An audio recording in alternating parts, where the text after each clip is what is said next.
nous allons aborder ce thème en deux temps, bien le dire. D'abord en rappelant ce qu'est le cœur de Jésus pour nous, pour l'Église, à travers une histoire, et ensuite en rappelant pourquoi on se consacre au cœur de Jésus.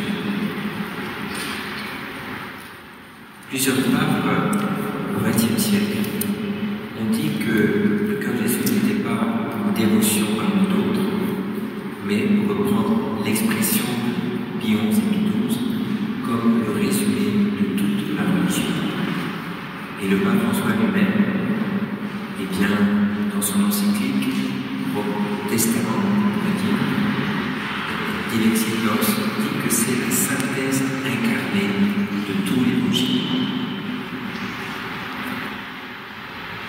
Plusieurs papes ont également dit que cette dévotion n'avait jamais été absente de l'histoire de l'Église au cours des 2000 dernières années. Mais il faut le dire, c'est à partir des apparitions de Marie-Monia, donc il y a maintenant 350 ans, entre 1673 et 1675,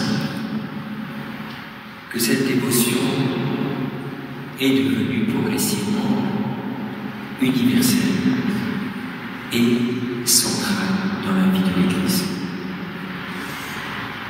Et donc, c'est important, en cette année jubilaire, nous allons fêter ce 350e anniversaire, d'approfondir ce dont il s'agit. Alors je le ferai par un biais qui m'a été suggéré, qui est de souligner le lien qui existe entre ce qui est dit à Marie-Monia et l'histoire spirituelle de la France. Ici, sur cette image, qui est la fresque du monastère de la Visitation à Marie-Monia, et qui représente la deuxième apparition à Marie en 1674, on voit le Christ avec ses 5 plaies qui brillent comme 5 soleils, et la plaie de son côté laisse entrevoir la fournaise d'amour de son cœur. Cette apparition a eu lieu le premier vendredi du mois, alors que Marguerite-Marie était en adoration devant le Saint-Sacrement. Et autour du Christ et de Marguerite-Marie sont représentés un certain nombre de saints. Ici, Saint Jean, la Vierge Marie, Saint Paul, Saint François d'Assise, que Marguerite-Marie a reçu de Christ comme maître, Saint Charles de Foucauld, Saint Jean Eudes, Saint Claude la Colombière, le Père Mathéo et Sainte Jeanne de Chantal et Saint François de Sales. Et on le voit, beaucoup de ces saints sont originaires de notre pays, ce qui fait se poser la question de savoir s'il n'y aurait pas un lien entre le cœur de Jésus et la France. Il faut le reconnaître, dans son encyclique, le pape François donne aussi beaucoup d'importance aux saints issus de notre pays. Et dans sa lettre écrite aux évêques de France, le pape Léon XIV, le 28 mai dernier, a évoqué de nouveau 3 figures de saints canonisés il y a 100 ans.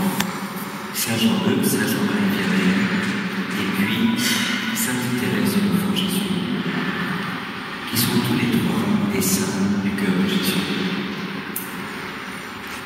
Et donc c'est important de se demander pourquoi il y a cette prédilection pour notre pays, alors que lorsqu'on regarde la situation actuelle, où nous sommes avec la sécularisation, ces lois qui remettent en cause les repères les plus élémentaires d'humanité, à première vue, cela n'a rien d'évident que la France soit le pays du cœur de Jésus. Et pourtant, dans notre histoire, on pourrait distinguer 3 appels, on pourrait appeler des appels du cœur de Jésus, qui ont eu lieu au XIIe, XVIIe fin du XIXe siècle. Le premier serait un appel sous le signe de la nuptialité. Au XIIe siècle, à travers le croisement de la mystique nuptiale des moines, la mystique du cantique des cantiques, et la culture courtoise de l'époque, de courtoisie, avec le thème du chevalier servant qui fait allégeance à sa dame. Le deuxième appel serait sous le signe de l'amitié, à travers les apparitions de Marie-Monia, mais aussi les figures de Claude et de Marguerite-Marie, Claude Colombière, qui, à l'instar du disciple bien-aimé, ont accepté de devenir les amis de Jésus et ont ainsi consolé son cœur pour l'ingratitude des siens, et spécialement pour les irrévérences, la tiédeur vis-à-vis de lui dans le sacrement d'amour qu'est l'Eucharistie. Et à la fin du XIXe, ces deux autres saints que Dieu donne à la France dans un contexte cette fois-ci sécularisé, où la France s'était éloignée de ses racines chrétiennes. Eh bien, deux saints vont être donnés pour permettre de vivre cet appel à l'amour dans ce cadre nouveau, dans cette nouvelle culture post-chrétienne, sous le signe d'une fraternité universelle. Il s'agit de Thérèse de Lisieux et de Jean de Foucault.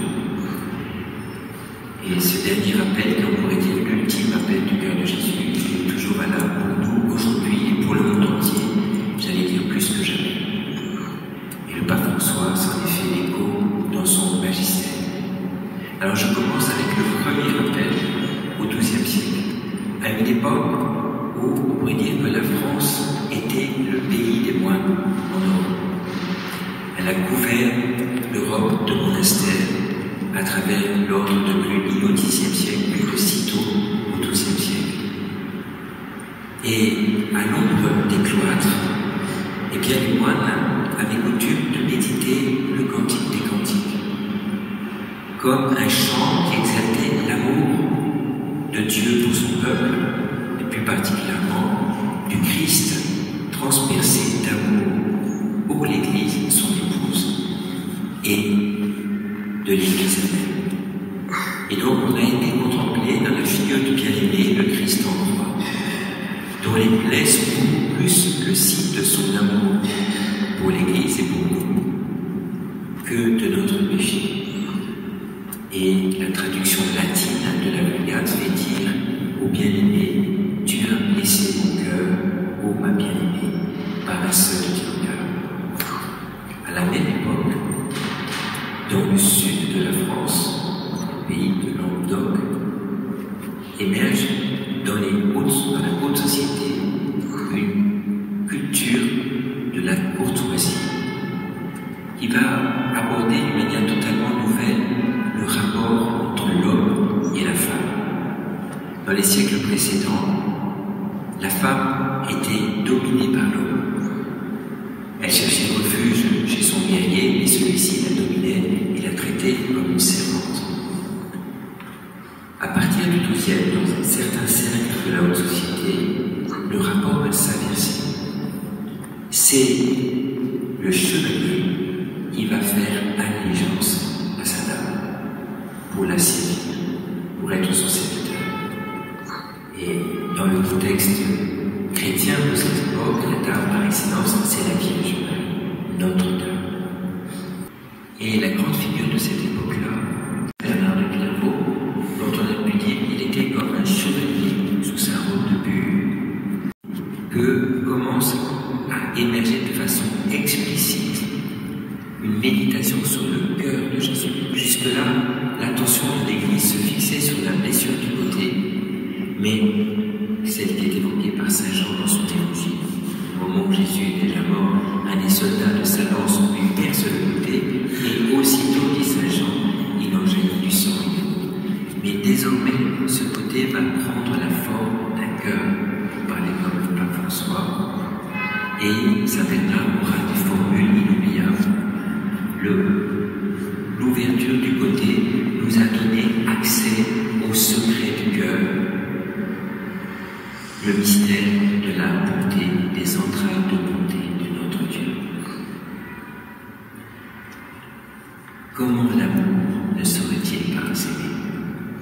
pourrait dire qu'à travers ce croisement entre la culture et la mystique, est née à ce moment-là, en France, une civilisation de l'amour.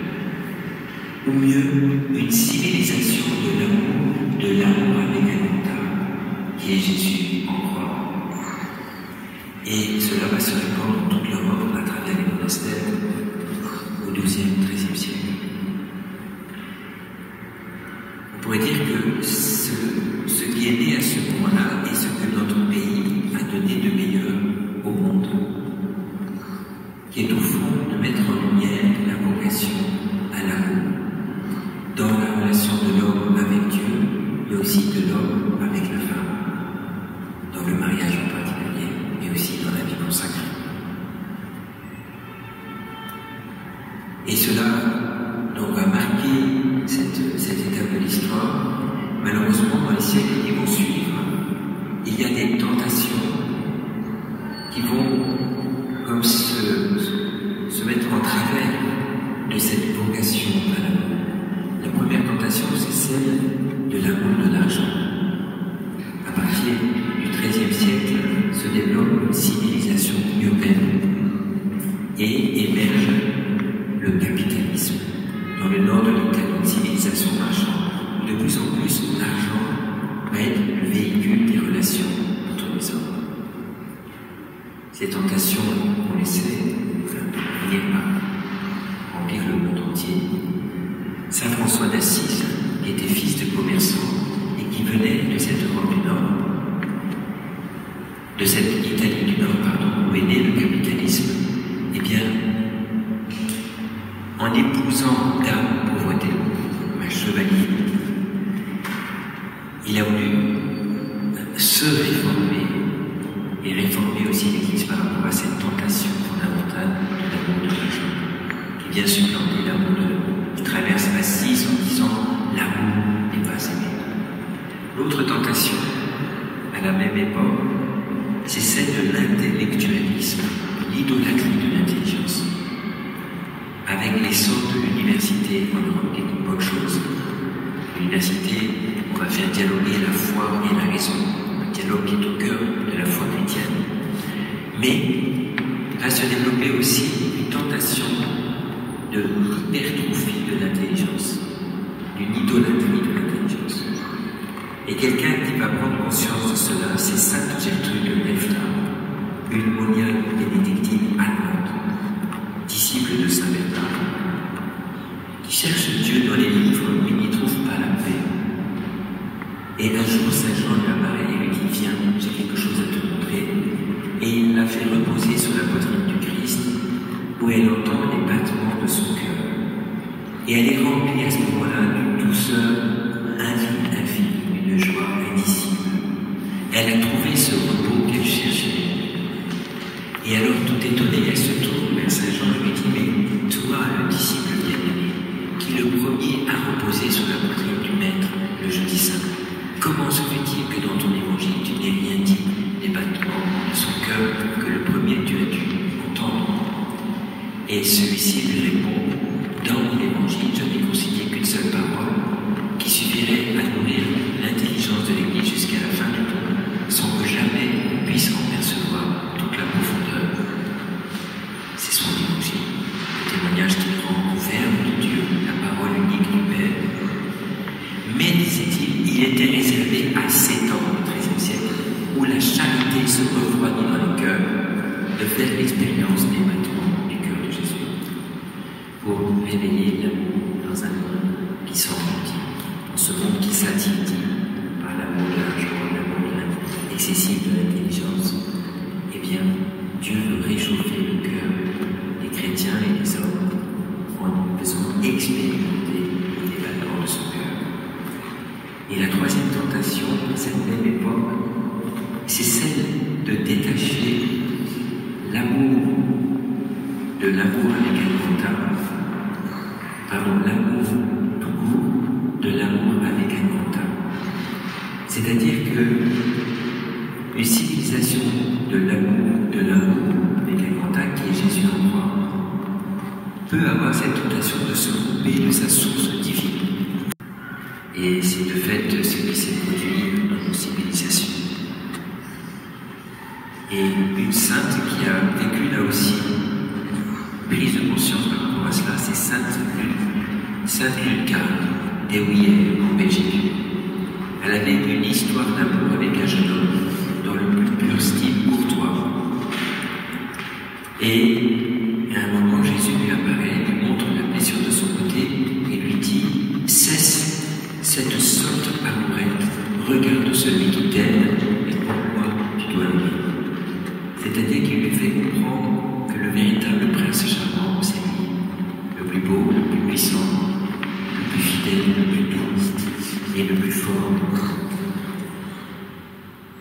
Donc ce sont ces trois tentations fondamentales, et puis au XIVe siècle s'en ajoute une autre, qui est l'amour du pouvoir politique et l'amour excessif de la nation, avec ce qu'on appelle en France le gallicanisme, qui est cette espèce de revendication d'autonomie des rois de France par rapport au pape.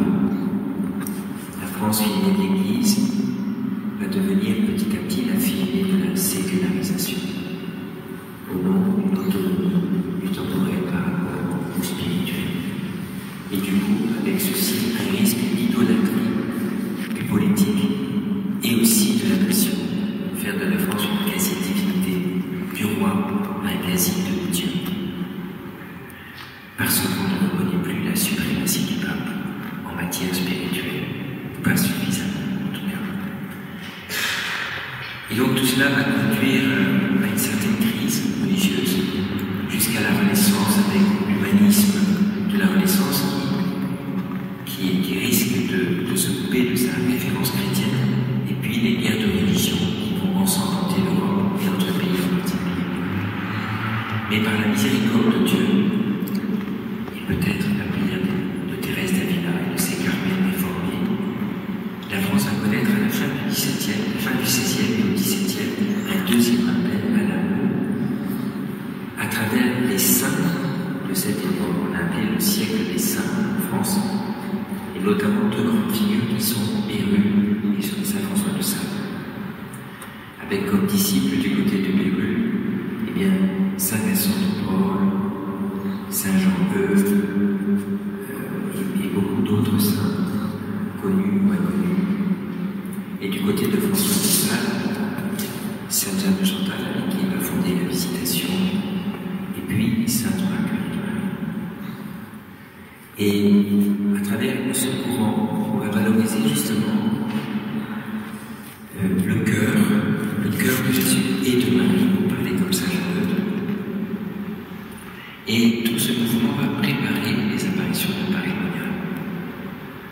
Et finalement auront lieu entre 1673 et 1675, ces apparitions qui ont toutes lieu pendant que Marguerite Marie, disciple de François de Sales, eh bien, est en prière devant le tabernacle, devant le Saint-Sacrement exposé.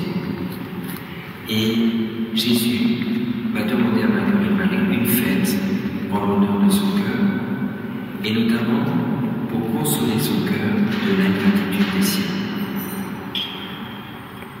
Et il va demander à Marguerite Marie, au fond, d'accepter son amour dans l'Eucharistie, de se laisser brûler par cet amour, pour pouvoir lui rendre amour pour amour, et ainsi consoler son cœur.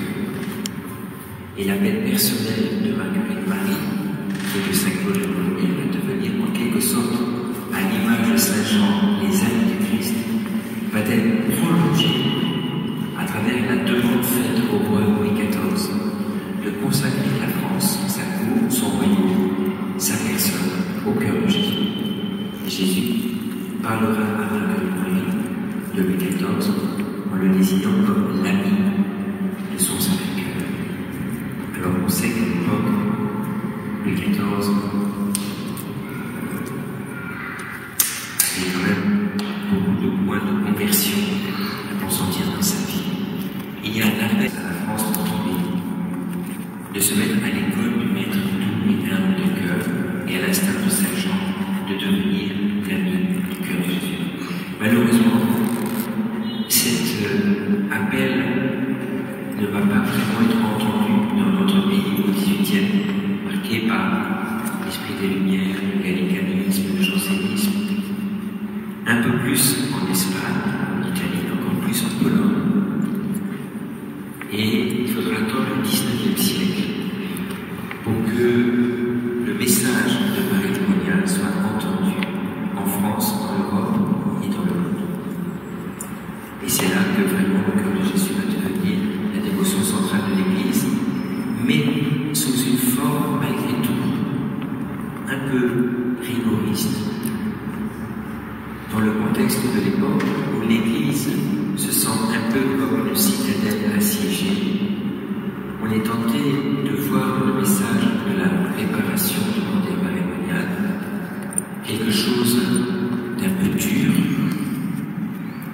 ce qui a pu contribuer un petit peu à dévier la compréhension du message, à ne plus mettre bien au centre de tout. Toujours est-il que la sécularisation va continuer en France et cela va conduire à la fin du 19e, début 20e à une culture nouvelle post-chrétienne qui va se développer dans notre pays. Et c'est là que Dieu va donner un nouvel appel à la France à être encore le pays de l'amour, mais d'une façon nouvelle qui s'enracine dans la tradition du cœur de Jésus, notamment celle de Marie Monial, de la mystique nuptiale aussi, mais en développant le thème de la fraternité. Et cela avec deux saints, particulièrement Thérèse de Lisieux et Charles de Foucault. L'un et l'autre, de façon différente, vont recevoir un appel à une fraternité universelle, sous le signe de la miséricorde. On relie à ce moment-là l'expérience du cœur de Jésus en insistant beaucoup sur la dimension de la miséricorde, spécialement dans la petite Thérèse, sous le signe aussi d'une toute petitesse. L'un et l'autre ont voulu choisir la dernière place, non pas regarder le monde d'en haut, mais d'en bas. Et ils ont eu conscience que si ils ont pu rendre à Jésus l'amour pour nous, c'est parce que Dieu leur a fait miséricorde. Et puis, donc, sous le signe d'une fraternité universelle qui s'inscrit dans la grande vocation missionnaire de l'Église. Thérèse va vouloir participer à la mission universelle par la prière et le sacrifice. Et Charles de Foucault va vouloir aller évangéliser là où personne n'était annoncé l'amour du Christ, dans le désert. Et l'un et l'autre, finalement, vont accomplir cette vocation universelle à travers l'offrande de leur vie. Thérèse, les 18 derniers mois de sa vie, va connaître l'épreuve de la nuit de la foi, par laquelle elle va rejoindre en quelque sorte de l'intérieur le drame de son temps et celui de l'ignorance et de la désespérance en son temps et le nôtre pour dire. Et elle va donc manger à la table de ses frères, les Agmaliens. Et puis Charles de Foucault, lui, va connaître dans les dernières années de sa vie cette épreuve d'un sentiment d'échec dans sa mission, oui, dont il ne voit pas les fruits en termes de conversion, mais non plus en termes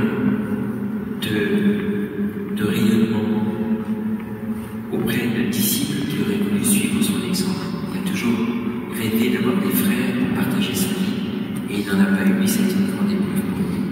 Et du coup, il a prié encore plus, il s'est offert, il a vécu cette épreuve du grain de blé, du coupé en terre, qui meurt mais pour donner beaucoup de fruits.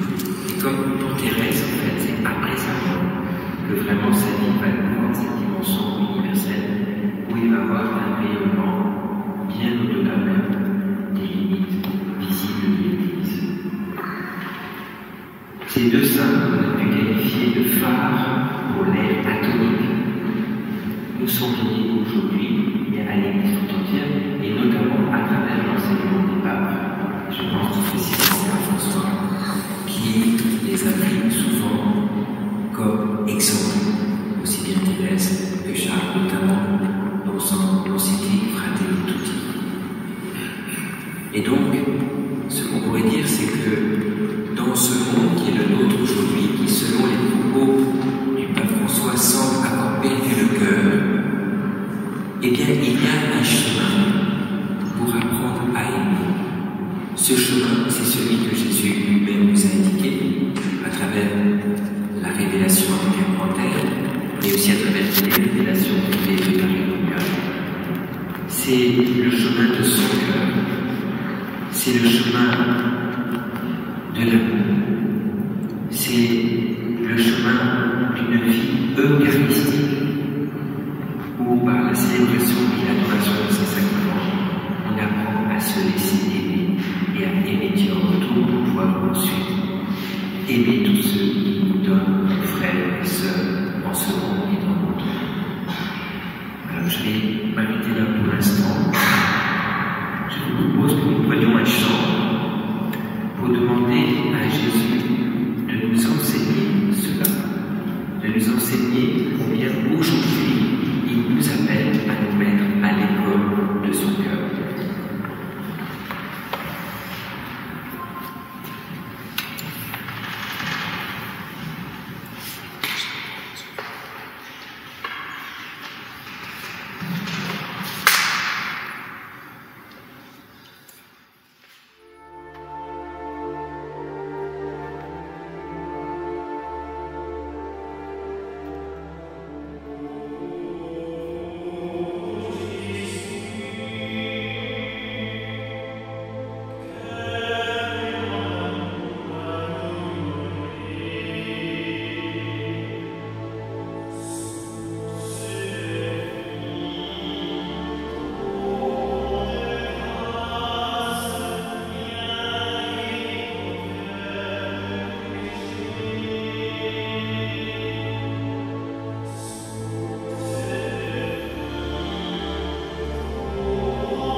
Cœur de Jésus que j'ai essayé de retracer rapidement à travers l'histoire spirituelle de notre pays. Il y a une pratique dont on a parlé tout à l'heure qui a été toujours très importante, qui est celle de la consécration, qui est une manière d'actualiser la grâce de notre baptême pour pouvoir rendre à Jésus amour pour amour. En fait, bizarrement, Jésus n'avait pas demandé cela à Marie lors de sa dernière grande apparition, le 21 juin. C'était l'anniversaire aujourd'hui, le 350e anniversaire, 1600. Jésus a demandé une fête en l'honneur de son cœur, c'est-à-dire qu'il a dit voici ce cœur qui a tant aimé les hommes et qui a reçu de leur part tant de gratitude, leur irrévérence, leur froideur, qu'ils ont pour moi dans son sacrement d'amour qui est l'Eucharistie. Et c'est ce qui m'est le plus sensible, c'est que ce sont des cœurs consacrés qui ont plus ainsi. Des religieux, des prêtres. Et donc demande cette fête en réparation d'honneur. Pour tous les outrages dont il a été l'objet, y compris même les sacrilèges dans l'Eucharistie. Et donc Jésus n'a pas demandé spécifiquement à Marguerite Marie une consécration. Et pourtant, tout de suite après, Marguerite Marie et Claude la Colombière vont se consacrer au cœur de Jésus. Et puis, 2 ans plus tard, Claude, entre-temps, est parti en mission en Angleterre, lors d'une retraite qu'il va vivre à Londres, à réécrire une consécration au cœur de Jésus, qui est restée célèbre, où il offre son cœur à Jésus. Il fait le constat que fait Marguerite Marie, il aime et il n'est pas aimé. Et pour pouvoir lui rendre amour pour amour, eh bien, il lui donne son cœur. Se consacrer, c'est au fond un échange de cœur avec Jésus. Seigneur, je te donne mon cœur pour que tu puisses me donner le tien. C'était l'expérience fondatrice de Marguerite Marie.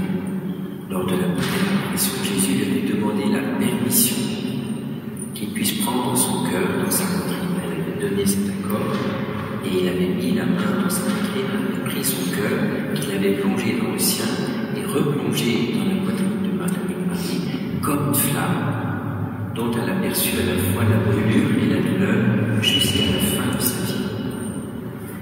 Et donc, dans la perspective de Claude la Colombière, se consacrer, c'est au fond faire cette expérience, offrir son cœur à Jésus, pour qu'il puisse le plonger dans le sien et nous le rendre comme une flamme qui brûle, une flamme d'amour. Et par la suite, Marguerite Marie, et peut-être a-t-elle été influencée à ce moment-là par Claude, va rédiger elle-même des consécrations, dont elle dira que certaines lui ont été inspirées par Jésus lui-même, notamment ce qu'on appelle sa petite consécration. Et puis, en 1689, comme je l'ai dit tout à l'heure, elle reçoit de Jésus une demande pour le roi de France pour qu'il consacre sa personne, son royaume, sa cour, au cœur de Jésus. Donc, dans cette démarche, tout à l'heure, il s'agit de se laisser prendre par Dieu. Être consacré, c'est appartenir à Dieu, qui est le consacré par excellence. La consécration fondamentale, c'est notre baptême, mais elle demande à être toujours actualisée. Une consécration au cœur de Jésus, c'est un acte qui engage toute notre personne pour toujours. C'est une donation de tout notre être, et donc forcément une donation qui est pour toujours. Mais elle peut être renouvelée tous les jours, et c'est même bien de le faire, pour qu'elle s'approfondisse toujours, parce que nous n'aurons jamais fini de comprendre ce que signifie d'être consacré à Dieu. Marguerite Marie a expliqué dans de nombreux textes que je ne vais pas lire ici, il faudrait trop de temps, mais je peux vous envoyer le texte si vous voulez, pour faire comprendre qu'il s'agit vraiment de laisser Dieu prendre possession de tout ce que nous sommes, y compris notre corps, dans toutes ses dimensions, mais aussi de notre vie en fait, de notre liberté, que tout ce que nous faisons, tout ce que nous disons, tout ce que nous offrons, eh bien, cela soit toujours pour la gloire de Dieu et le salut du monde pour la gloire du cœur de Jésus et pour consoler son cœur. Alors, ces démarches de consécration, dans notre pays, la France, n'ont jamais été faites, malgré la demande faite à Marguerite Marie, avant le XXe siècle. Et depuis lors, elles ont été faites plusieurs fois, mais toujours dans des contextes de crise. Si bien que, malgré tout, peut-être a-t-on eu la tentation d'avoir une vision assez intéressée du cœur de Jésus et puis de la consécration. Comme si finalement, la consécration avait pour but de nous protéger des maux de ce monde, des maux de l'histoire, des difficultés de la vie. Et il me semble que cette tentation est réductrice de ce que Dieu veut nous donner. Quand on regarde dans l'histoire, ceux qui ont le plus répondu à l'appel du cœur de Jésus, ils n'ont pas été épargnés par la vie. C'est le moins qu'on puisse dire. Je pense par exemple à la Pologne, qui est le premier pays qui a demandé au pape la fête du cœur de Jésus, que la France n'avait pas demandé, et qu'il a obtenu en 1765 pour la Pologne seulement, avant qu'elle soit étendue en 1856 au monde entier par la demande des évêques de France, par le pape Pie IX. Mais la Pologne, qui a entendu cet appel du cœur de Jésus au XVIIIe siècle, a été ensuite le pays qui a perdu sa liberté pendant près de 150 ans.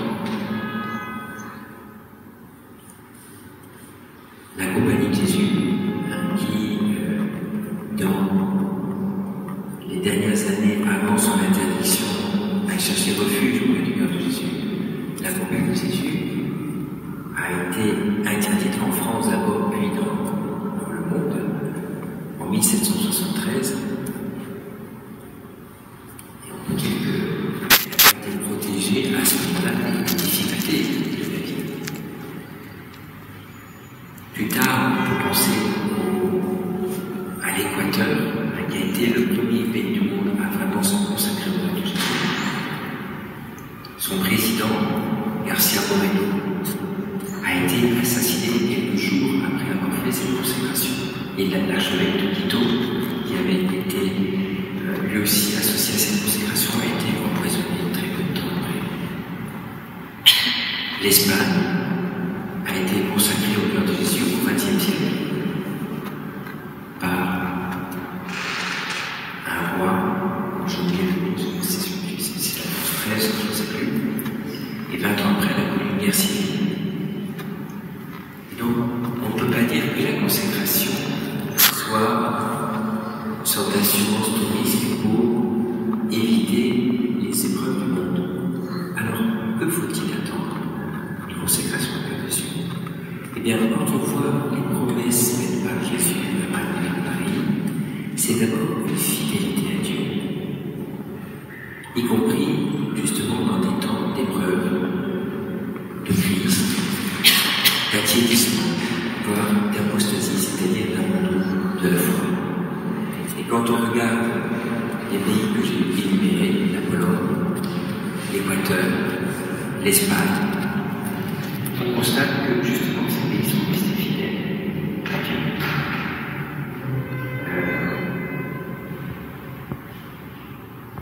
La Pologne a trouvé dans sa fidélité à sa foi catholique la force de résister à ces années où elle a été sous domination étrangère, mais aussi une grande idéologie du mal du XXe siècle.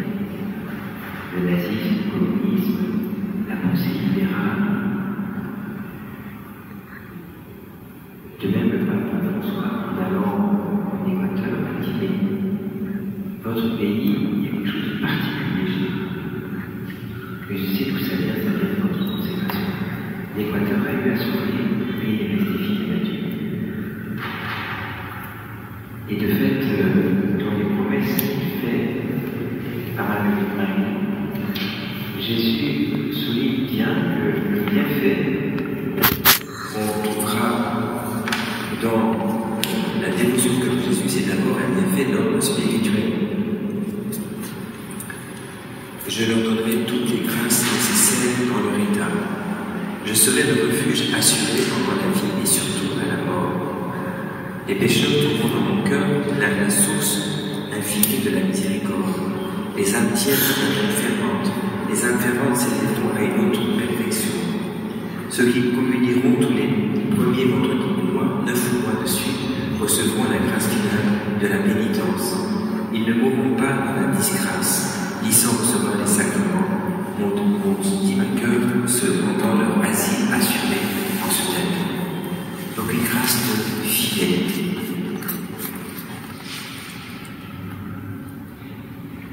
Et à l'inverse, à contrario, on pourrait dire, la France du XVIIIe qui n'a pas fait cette consécration au cœur de Jésus, on peut dire a été marquée par des courants de pensée qui l'ont détourné de la source de son baptême. Et il y a eu à certains moments de persécution, on pourrait dire malheureusement beaucoup de défections. Là où dans l'Espagne qui s'était consacrée au cœur de Jésus, tous les prêtres en période de persécution sont restés fidèles. En France, notamment à l'époque de la question du serment à la constitution civile du clergé, le clergé s'est coupé en deux, entre ceux qui ont prêté serment et ceux qui ont refusé de prêter serment. Il n'y a pas eu cette grâce de fidélité d'en haut, donnée d'en haut. Allez vous souvenir, je dirais même que ceux qui en général sont restés fidèles, ce sont ceux qui avaient été évangélisés par Grignon de Montfort.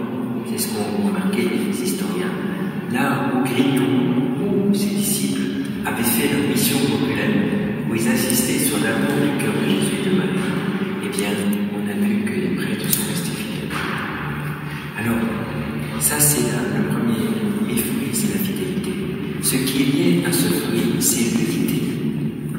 L'unité dans les familles, l'unité dans les communautés, l'unité dans les nations. Jésus dit à Marguerite Marie que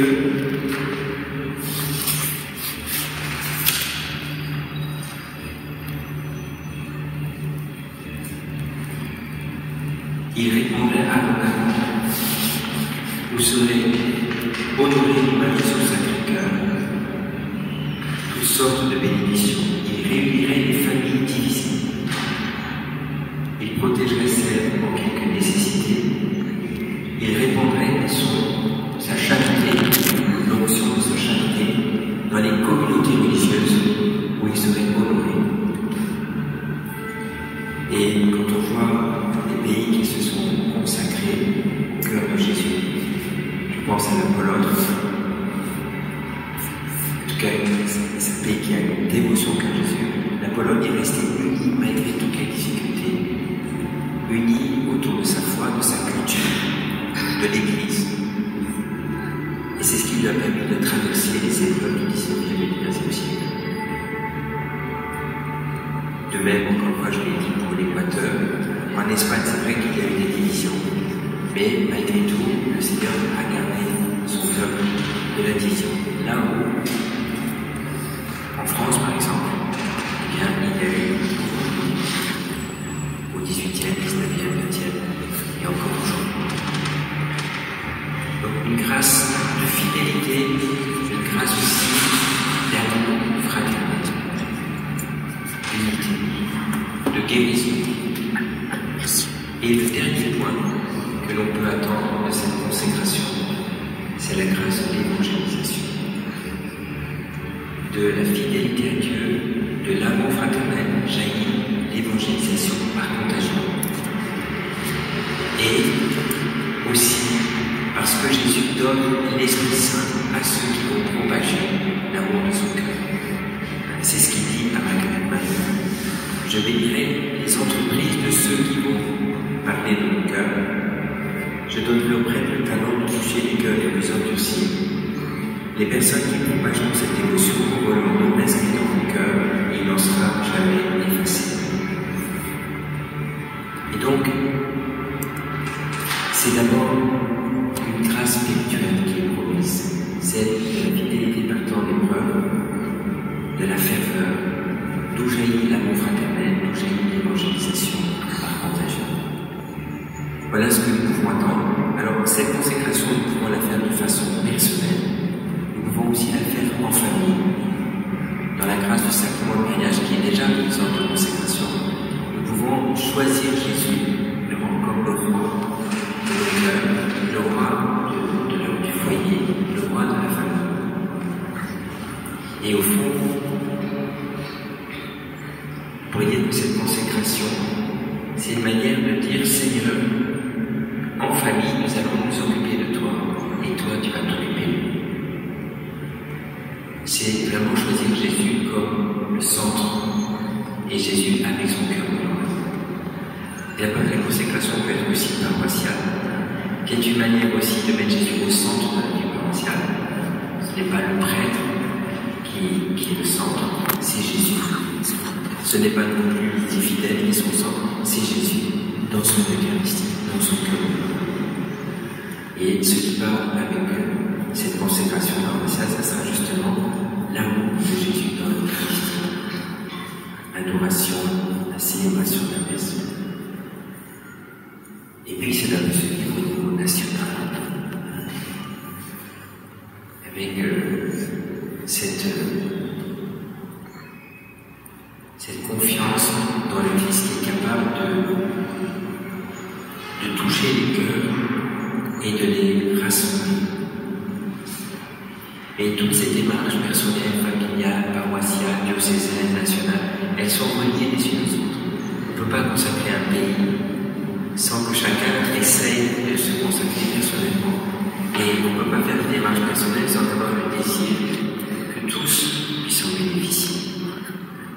Et donc, c'est pour ça qu'on n'a jamais fini d'approfondir ce que c'est que l'amour du cœur de Jésus et ce que c'est que la consécration. Parce que c'est quelque chose qui nous dépasse. La consécration, elle veut enflammer toute notre personne, mais elle veut aussi se propager à tous. Et ce que nous espérons, c'est que dans une semaine, pour la fête du cœur de Jésus, il y aura beaucoup de monde dans le monde qui fera cette consécration. Et nous pouvons être de ceux.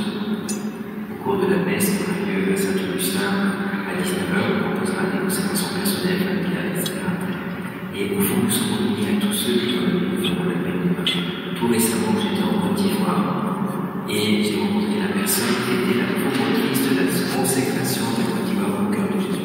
Et celle-ci s'est faite à peu près 2-3 semaines après mon retour dans la basilique Notre-Dame de la Paix à Yamoussoukro. Les évêques de Côte d'Ivoire ont consacré leur pays au cœur de Jésus. Parce que viennent bientôt des élections, il y a peur de voir le pays de nouveau se diviser, et donc ils ont confié leur vie au cœur de Jésus. Et il y a beaucoup de pays dans le monde, aussi la Croatie va être consacrée au cœur de Jésus prochainement. Et beaucoup de pays dans le monde qui font cette démarche, elles sont très belles, très importantes. Et on le voit bien même nous-mêmes, comme ça, quand on le Sacré-Cœur dans les familles, avec les images, on voit bien combien ça suscite aussi les échanges en profondeur. Il y a des grâces qui sont données dans l'acte même où nous introduisons Jésus dans les foyers. On voit bien que ça libère des grâces, ça libère, je ne sais pas comment dire, des grâces de lumière, des grâces d'amour, des grâces de liberté, des grâces de foi. Et donc on espère par là que notre monde divisé, notre monde blessé, blessant, va retrouver son cœur, comme l'a souligné le pape François dans son dernier texte. Voilà, je m'arrête là.